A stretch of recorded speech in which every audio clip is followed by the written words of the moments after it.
In the late 1980s, vegetables began to be lightly processed and packaged as fresh convenience foods. Initially, the market was very small, with the Fresh Cut Produce Association estimating that in 1989, sales amounted to only $89 million in the United States. With the subsequent development of pre-packaged salad mixes, baby carrots, celery, and romaine hearts, pre-sliced and diced onions, and a wide range of other products, pre-cut, lightly processed sales boomed and are now in the billions of dollars annually. The following video illustrates the procedures and handling required to produce safe, high-quality, ready-to-eat leafy greens and highlights product packaged in both bags and trays. The video was filmed at Taylor Farms facility in Salinas, California. Taylor Farms is a highly innovative produce company and a major marketer of lightly processed leafy greens to both food service and retail companies. I'm Kelly Mancino. I'm a Cal Poly alumni of 2016. Right now we are at our Taylor Farms receiving facility in Salinas, California. We receive about 10 million pounds of raw product each week. When a truck comes in, it's weighed, it's inspected by our QA department, and then it goes further to be unloaded, cooled, and brought into our facility. The truck right here is being weighed. Every truck has to be weighed before we can offload, no matter what it is. It's to comply with regulations. So once it comes from the scale house, we can bring it over here and have it inspected, then offloaded. So they inspect every bin? Every bin for quality, for the product's commodity type, to ensure we're receiving what the harvesters say that we're receiving. We're just double checking everything is correct before we offload it and bring it in. Once something leaves the truck, it's a lot harder to reject an item due to quality or the wrong commodity. So if we do this prior to the truck being fully offloaded, we're a lot more successful. So before we go into the plant, we have to make sure we wash our hands, put hair nets, our bump caps. Once you do that, we come over to our housekeepers over here. You grab white gloves to keep your hands a little bit warm because it is 36 degrees inside our plant, so it's a little chilly. Once you have your white gloves on, you smock up, and then the very last thing you do is put your latex gloves on. So this just helps prevent bringing anything into the plant. Once you do that, we walk through a foot bath, which will kill all of the bacteria, germs, etc. on your shoes, and so we don't track that into the plant. So as we're walking through the plant, you will see foot baths and sanitation stations so that we can continue to bring that safety into the plant. At the different locations that have sanitation, you will see like a Purell sort of hand wash. And so before we go into the plant right here, even though our gloves are sterile and brand new, we will spray our hands, wipe them together, as well as wash our boots before we go through. Every section of the plant, it'll make more sense as we go on our tour. There's another hand wash station, and so before we cross into the next level of the plant, we will want to get our hands nice and clean again. So once the product is brought in from the cooling station, we bring it into our raw product room. So once the truck's received, it's inspected, cooled, then brought into our plant. So right now we are standing, it's very busy, but we're standing in the raw product room. So right now we're looking at conventional product.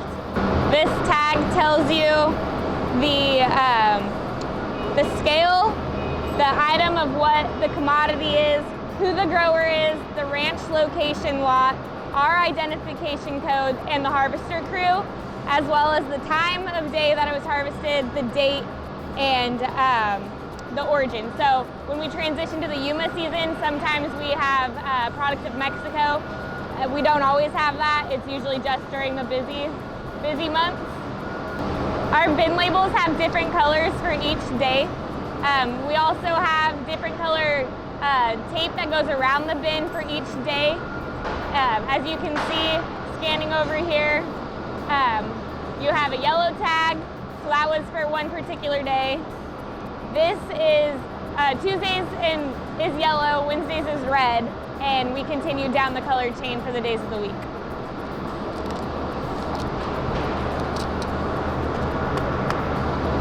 Each of our bins, whether it's a plastic tote or a fiber bin, it is always lined with a plastic liner to prevent contamination and just help with our food safety.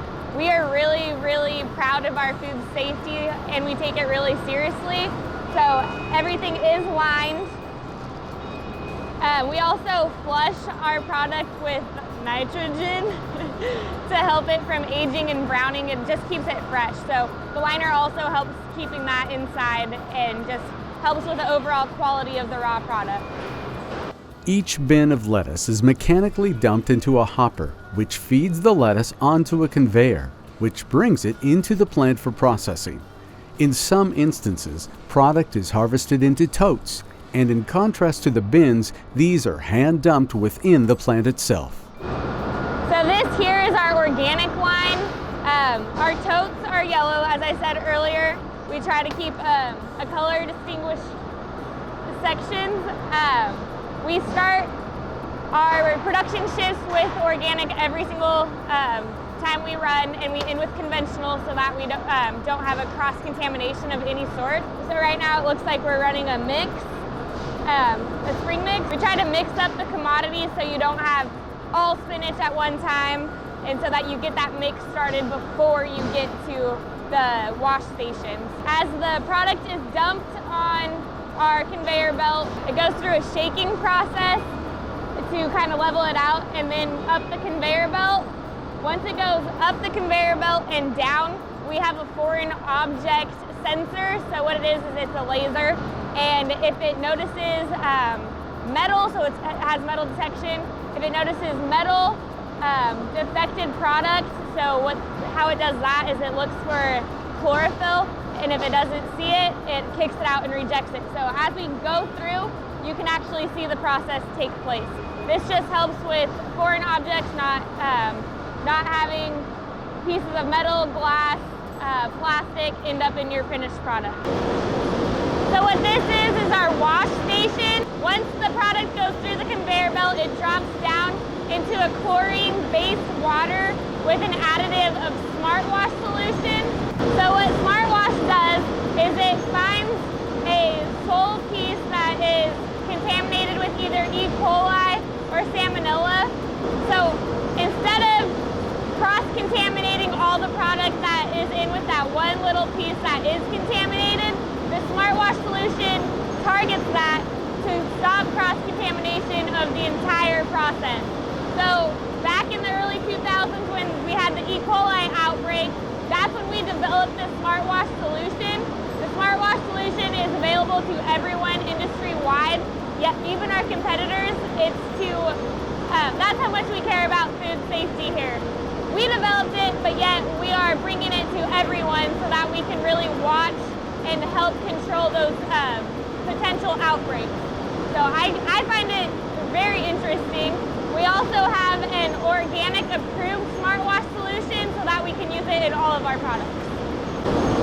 So once our product is washed, it comes into our spin dryers, which they spin for about a minute to help get excess water off.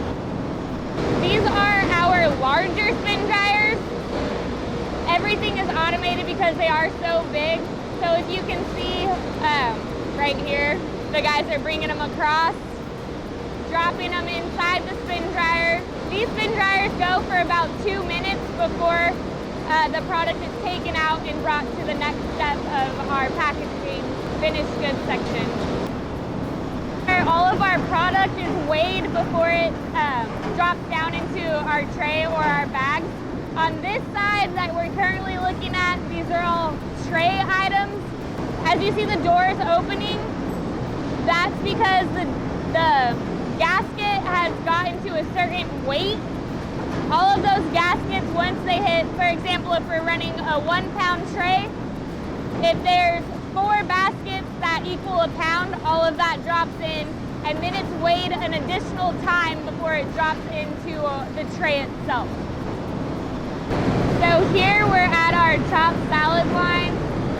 As you can see, we have an employee placing dressing packets on a conveyor belt. With that, a dressing packet shoots down the spout and into our bagged salad. A couple of years ago, we had about 6 individuals up here placing those dressing packets individually into those lines. Now we're able to use this conveyor belt, which helps us with our efficiency. We're a lot faster. We're able to get more bags with more accuracy with the dressing packet. If a dressing packet is missed on a bagged salad, we now have these QR codes on the dressing packet itself. And if a bag that's missing that dressing packet will be kicked out due to the sensors. Here at Taylor, we run about 50% private label and 50% Taylor label. This is our box making room. Once we have finished products, you need boxes to ship it out in. So we have implemented a few machines that help create our boxes. Instead of having individuals doing this by hand, we now have these awesome machines to do it for us. It speeds up our processing time and helps create more boxes. These machines definitely help us with our efficiency. We call this our denester, and what it does is it brings down your trays. Again, we used to have 3 employees on each side bringing trays down so that we can run through the conveyor belt to have the product placed. And what this does is it helps the process, moves the process along, brings the trays down, and then as we move through this line, you'll be able to see the product dropping down from upstairs into those trays. These arms here push product down so that when the tray top is placed, we won't have product in the seal. We also have a lid denester, which places a lid onto the tray once the product has been packed down. To seal those, we use a sonic welder that keeps the tray together and helps it from opening up while it's being packed. This is our automated labeler. We have top and bottom labels on all of our products. On the top label, we have also developed a QR code to match the UPC code to the bottom of our tray. If the UPC code does not match the QR code, then our machines will kick that product down because there's a mishap. There's a mislabel somewhere, and we need to fix it before we continue to label all of the product on the line. So this is our tray robot. What it does is it senses where the trays are located on the conveyor belt based off of the label color. The label color will tell the robot the location of that tray and pack the tray into the box. The robots know how many trays will fit in the box, so once it's hit that number, it continues down the line. So the way that our boxes are sealed is with a hot glue, which is basically a high-powered glue gun type of glue to keep those boxes from opening up as they're being transported. So this right here that we're looking at is film. We run about 600 different SKUs, 50% being Taylor label, 50% being private label. We have to let the film get to the temperature of the plant, again, which is 38 degrees. This way the film will run correctly, it'll seal correctly, and we won't have any bags opening up. Right now we're standing in our shipping warehouse. We have 18 dock doors. It takes anywhere from an hour to 2.5 hours to get a truck fully loaded. Our product is first in, first out, same as our raw product. Anything that has been here longer than 24 hours is very low. We try to get everything in and out as quick as possible. Our shipping warehouse is sorted by product type so that when the sales orders come through from our sales team, our shipping department can tell our loaders, hey, this truck needs 6 cases of this item. So all the loaders know exactly where to go, pick that product, create the pallet, and load it onto the truck so that they can get out as quick as possible. So the temperature inside of the loading dock is 36 degrees. So we just have a few variation. It's usually due to the doors being open and closed. That's where the heat, quote unquote, comes in. Of course, it's still very cold in here. It keeps all of our products fresh and ready to go. The trailers themselves are also cooled so that when they come to the dock, we can just have the same temperature so that we don't have any temperature ranges to keep our product as fresh as possible. As was seen, production of the value-added leafy greens requires great attention to detail, a high level of oversight, and a high level of investment. The process begins in the field, where only clean and high-quality product is harvested. At the processing plant, the product is cooled, triple washed, weighed, and packaged before being placed into pre-cooled trucks. At all stages, care is taken to ensure that microbial cross-contamination doesn't occur, nor that foreign objects are included in the final product. To minimize costs and to reduce worker fatigue, automation and robotics are being increasingly utilized, which should help keep costs down. With appropriate oversight and care, pre-packaged, ready-to-eat leafy greens will continue to be a major source of sales to the ag industry and a major source of safe, convenient food to consumers.